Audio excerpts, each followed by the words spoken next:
Congressman Peter King, a member of the House Homeland Security Committee and chairman of the Subcommittee on Counterterrorism and Intelligence.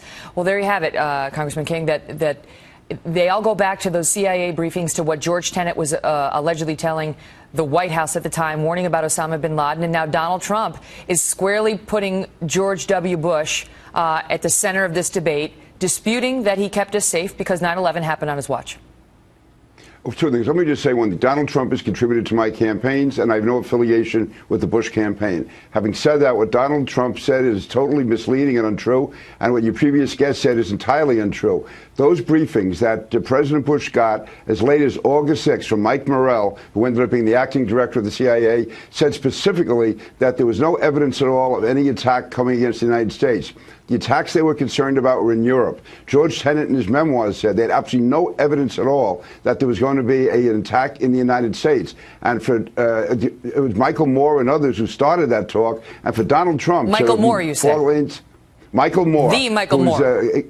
The Michael Moore, who Donald Trump now is sounding like a left-wing Michael Moore wacko. I mean, this is just wrong, what he's saying. And for Republican candidate, listen, you can have honest differences with President Bush on various policies. On 9/11, the fact is he had absolutely no warning whatsoever. And he did unite the country afterwards. And I lost many constituents on that day. Believe me, if I thought for a moment that President Bush had any responsibility for that, I'd be the first to talk about it.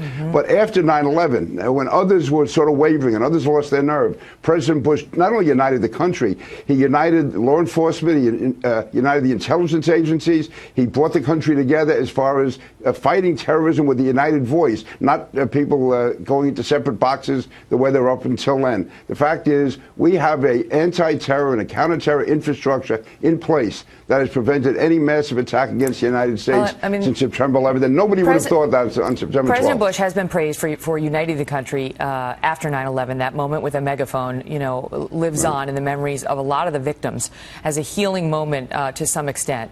Donald Trump has gotten in trouble in recent years because on the anniversary of September 11th in 2013, he sent out a tweet that he then later deleted once it came up in this presidential contest as being controversial, talking about the anniversary and the haters and losers. Do we have it?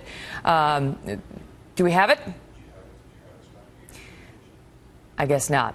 In any event, he's gotten into some hot water for a controversial tweet seeming to make light on the anniversary, referring to the haters and losers out there. In any event, does he have a point, though? If his immigration policies were put in place and had been at the time, you heard Trace Gallagher's report suggesting some of these terrorists may have been booted out of the country.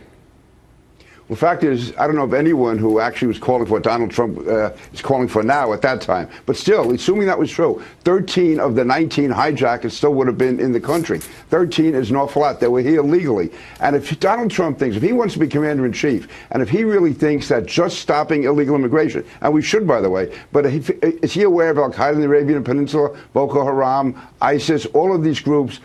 This is not involving illegal immigration. We can stop all the illegal immigration in the world. The fact is we would still have 95% of the threat from Islamic terrorism. And if he wants to be commander-in-chief, he better understand what this is about. Because right now he's just talking in riddles. It makes no sense. Congressman Pete King, thank you, sir.